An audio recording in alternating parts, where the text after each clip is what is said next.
আসসালামাইকুম। আমি মোহাম্মদ হোসেন আলী।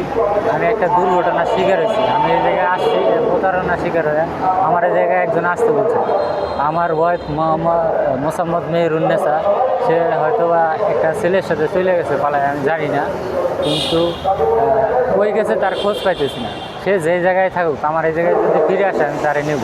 আমার একটা সন্তান আছে, একটা ছোটো মেয়ে আছে 11 মাসে। আমার এইটাই অনুরোধ, আপনারা যদি তারে কোনো জায়গায় দেখে থাকেন বা পান, আমার কাছে ফিরাই দেবেন। আমি সাভার আশুলিয়াতে থাকি। আমার দেশের বাড়ি হচ্ছে পঞ্চগড়, আর মেয়ের বাড়ি হচ্ছে মাদারীপুর কালকিনি থানা।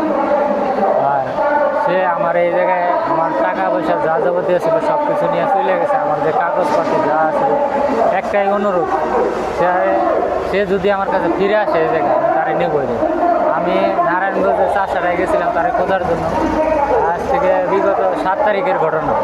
আমি অফিসে নাইট করতে গেছিলাম। আমার 15 দিন নাইট হয়, 15 দিন ডে। নাইট করে আসা দেখি সে আমার বাচ্চাদের রুমের ভিতরে ঘুমায় রেখে দিয়ে চলে গেছে, সে নাই। তারপরে আমি ওর অনেক খোঁজাখুঁজি করার পরে তারা পাই নাই।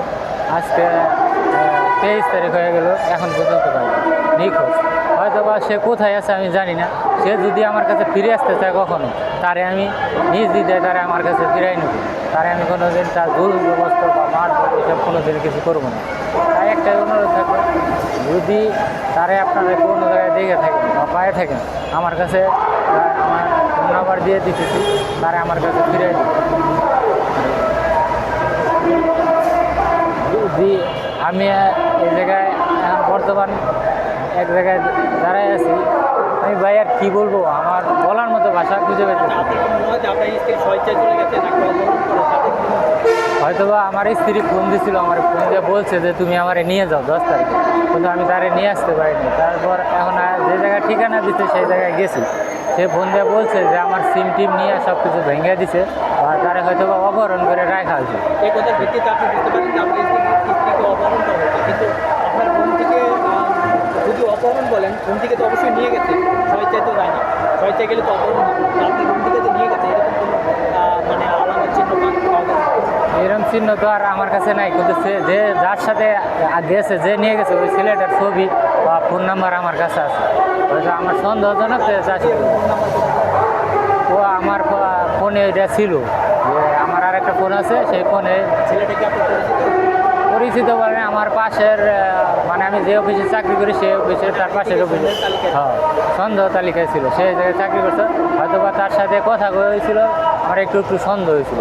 কিন্তু এখন তারে নিয়ে হয়তো ওই জায়গায় আটকায় রাখছে না কী করে রাখছে আমি সেটা কইতে পারি না। তো যাই করুক, আপনার স্ত্রী চলে যাওয়ার পর আপনি কী ধরনের পদক্ষেপ নিয়েছেন?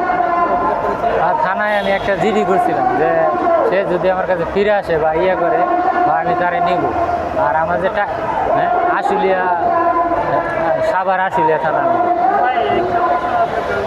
যে একজন স্ত্রী বা একজন মহিলা মানুষ আমার কিছু কারণ থাকে, অথবা তার স্বামীর অত্যাচার, অথবা কোনো একটা নেশা বা আদার্স কারণে। তো আপনার স্ত্রী চলে যাওয়ার কারণ ভাই, কি হিসাবে দেখতেছেন? আমি কোনো দিন নেশা পানি কি জিনিস করি নাই। কোনো আচরণ করছিলেন? না, তার সাথে আমার কোনো ঝগড়া হয়নি কোনো দিন, বা বিবাদ নেই। আমরা এত বছর, 3 বছর হইতেছে বিয়ে করার, তার সাথে সম্পর্ক। কোনো দিন কেউ বলতে পারবে না। যদি এরকম কোনো দুর্ঘটনা ঘটে থাকে, আমার বাসায় লোক যাক, যায় খোঁজ খবর নিক যে আমার সাথে তার সাথে ঝগড়া হয়েছে নাকি, কি কোনো বিবাদ দ্বন্দ্ব লাগেছিল কিনা। তাইলে হয়তো একটা কথা ছিল, তার সাথে আমার কোনো দিন এইভাবে কোনো দ্বন্দ্ব হয়নি। সে যে এইভাবে চলে আসবে আমার রাইখা ফালাই রেখে আমি কোনো দিন ভাবতে পারি না। আজকে সে হয়তো বা কই গেছে আমি জানি না, কিন্তু তার কাছে আমার এই একটাই অনুরোধ থাকবো, সে জানি আমার কাছে ফিরে আসে, আমি তারে নেব ফিরে আসলে। আমার আমি একটা প্রশ্ন বলেছে যে আপনি যেহেতু বললেন যে আপনি রিলেশনে বিয়ে করছেন, তারপরেও কি ওই আপনার কাছ থেকে চলে গেল, এর মাঝে কি আপনার ভালোবাসার মাঝে কোনো ঘাটতি আছে, না এর আগে ওনার এরকম কোনো সম্পর্ক না, এর আগে কোনো সম্পর্ক ছিল না বা বিয়ে হয়নি। আমার সাথে সর্বপ্রথম বিয়ে। আর বিয়ে, আমার একটা বাচ্চা আছে 11 মাস বিয়ে করার পর। এই যদি আমার সাথে বা দ্বন্দ্ব থাকতো বা অন্য জায়গায় সম্পর্ক থাকতো, বিয়ে করতো বা, তাহলে তো আমি বিষয়টা জানতে পারতাম, কিন্তু জানতে পারি না। যখন চলে যায়, তারপরের দিন আমি তার বাড়িতেও গেছিলাম খোঁজ নেওয়ার জন্য, তার বাড়িতেও পাইনি। কিন্তু তার বাড়িতে যাওয়ার পরে দেখা যাইতে যে তার বাড়ি থেকে আমার উল্টা হুমকি প্রদান করা হচ্ছে যে আমার মেয়েরে কী করছেন আপনারা। আমার মেয়েরে কই রাখছেন, আপনি আমার মেয়েরে আইনা দেন। পরে সেই হুমকি পতার কারণে আমি ওই জায়গা থেকে চলে আসি। চলে আসার পরেও এত হয়রানি, থানা পর্যন্ত আমি গেছি, আইনের ব্যবস্থা নিয়েছি, কিন্তু তারপরে পাইনি। থানায় তো যাওয়ার পরে থানায় লোকজন যারা ছিল আমার কাছে মানে অন্যভাবে অন্য একটা ইয়ে করতো, কিন্তু আমার অতটা সামর্থ্য ছিল না তাদের কাছে দেওয়া। তার জন্য আমি আজও পর্যন্ত এখনও ঘুরতেছি। আমার হয়তো একটা ছেলে ফোন দিয়ে বলছিল যে আমার সন্দেহভাজক যে ছেলের সাথে থাকার কথা, সে ছেলের সাথে যদি সে যায় থাকে, সে আমার আবার ফোন দিয়ে বলছে যে ভাই আপনি আসেন, আপনার ওয়াইফকে আমি আপনার হাতে তুলে দিই। সে যদি তুলে দিতে চায় আমার কাছে, আমি তার কাছে যাব, সে আমার কাছে ফিরাই দিক আসা, আমি তার নিজ দিতে ফিরাই দিই। তো আপনি যেহেতু বললেন যে আপনার শ্বশুর বাড়ির লোক বলছে যে আপনার আমাদের মেয়েকে ফিরাই দেন, আপনি কি এটা কি কখনো আন্দাজ করছেন, বা আপনার শ্বশুর বাড়ির লোকদের কি এখানে কোনো হাত আছে যে আপনার বাসা অনেক দূরে, মেয়ের বাসা অনেক দূরে, এই কারণে হয়তো বা কাছাকাছি তারা নিয়ে আসার জন্য এমন করছে, এমন কি আপনার কাছে মনে হয়? না না, এমন মনে হয় না। আছে বলে আপনি মনে যদি এমন মনে হইতো তারা আগেই নিয়ে যেত, কিন্তু আমার শ্বশুর বাড়ির সাথেও আমার একটা ভালো সম্পর্ক ছিল না। আমি সম্পর্ক করে বিয়ে করছি বিদায় তারা আমার এক পর্যায়ে কতটা মেনে নেয়, তারপরে ওইভাবে চলছে। আমি ওদের বাড়ি একবার গেছিলাম, কিন্তু যাওয়ার পরে যে আমার ফুফু শাশুড়ির বাড়ি আছে তাদের ওই জায়গায় গেছিলাম, তারা সবাই মেনে নিছে, শুধু তার বাবা আমারে মেনে নেয়। আমার শ্বশুর শাশুড়ি যারা, ওরা আমার শাশুড়ি, সেও মেনে নিছে।